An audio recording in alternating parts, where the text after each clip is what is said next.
আসসালামু আলাইকুম। প্রতিদিনের নিউজের মতো আমরা চেষ্টা করব সরকারি কর্মকর্তা-কর্মচারীদের সুযোগ-সুবিধা নিয়ে যেকোনো নিউজ বা যেকোনো ইনফরমেশন, তথ্য, ডাটা আপনাদের সামনে হাজির করব। আমরা চেষ্টা করব সরকারি কর্মচারী-কর্মকর্তাদের প্রতি তাদের যেকোনো আপডেট নিউজ আমরা চেষ্টা করি সামনে নিয়ে আসার জন্য। বর্তমানে নবম পে স্কেল নিয়ে নানা ধরনের আলোচনা, সমালোচনা, বৈঠক নানা কিছু হচ্ছে। সো আমরা সেগুলো প্রতিদিনের চেষ্টা করি আপডেট আনার জন্য। বর্তমানে আমরা আসবো যে আপনারা অনেকেই জেনে গেছেন যে ফের আন্দোলনের ডাক আসতেছে নবম পে স্কেল বাস্তবায়নের জন্য। তো এখানে আমরা দেখব সরকারি কর্মকর্তা-কর্মচারীদের পে স্কেল কার্যক্রম দ্রুত নিষ্পত্তির তাগিদ দেওয়া হয়েছে আইন শৃঙ্খলা সংক্রান্ত কোর কমিটির সভায়।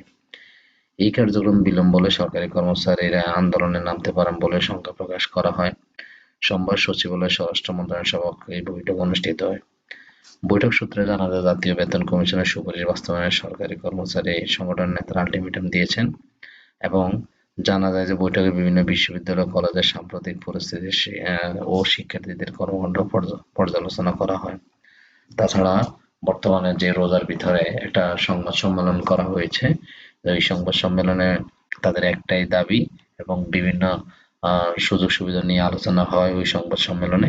এখানে উপস্থিত ছিলেন বিশেষ ব্যক্তিবর্গ এবং কর্মকর্তাদের উচ্চ শ্রেণীর অনেকেই এবং তারা আন্দোলনের জন্য বিশেষ যে কর্মসূচি সে পালন করার জন্য নির্দিষ্ট কত তারিখে আসতে পারে সেই বিষয়টাও তারা সামনে খুব দ্রুতই জানিয়ে দিবেন।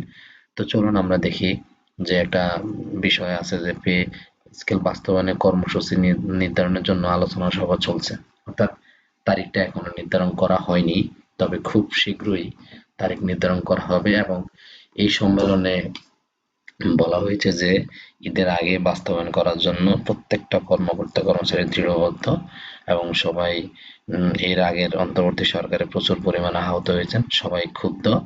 এই মুহূর্তে তারা আরো বড় ধরনের আন্দোলনের জন্য নামতে যাচ্ছে এবং কর্মসূচি নির্ধারণ করা হবে, এই ধরনের আলোচনা হচ্ছে।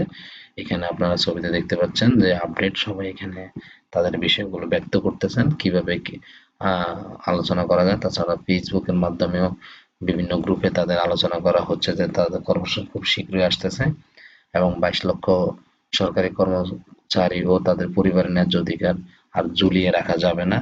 তারা অনেক ধৈর্য ধরেছে, অপেক্ষা করেছে, কিন্তু কাজ হয়নি। এই সময় তারা সুস্পষ্ট একটা সিদ্ধান্তে এসেছে।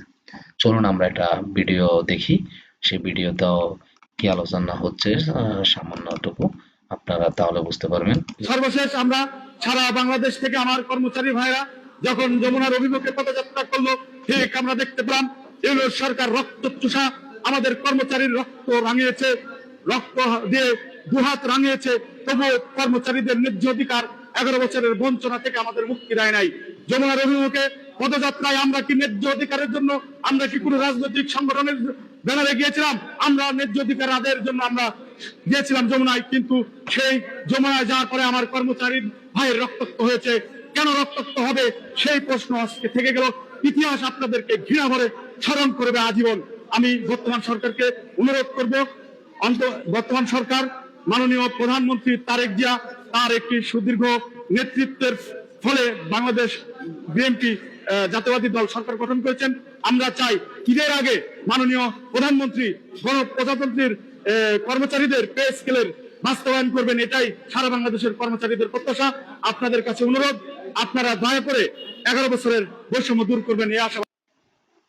তো বিষয়টা হচ্ছে যে এই মুহূর্তে আন্দোলনের জন্য যে বিশেষ সভা, সেই সভাটার একটা ভিডিও ক্লিপ আপনারা দেখতে পাচ্ছেন এবং খুব দ্রুতই একটা আন্দোলনের তারিখ দেওয়া হবে এবং এটা খুব বড়সড় হবে। রোজার ভিতরে চেষ্টা করা হবে এবং সর্বোচ্চ জোর আরোপ করা হবে যেন ঈদের আগে এই আন্দোলনের যেন বাস্তবায়ন হয়। তো বর্তমান বিষয়টা আমরা চেষ্টা করেছি আপনাদের সামনে প্রতিষ্ঠিত করার, সামনে পেশ করার জন্য, যে বিষয়টা আপনারা জানতে পারেন। সো আজকে এই পর্যন্ত। আল্লাহ হাফেজ। আসসালামু আলাইকুম।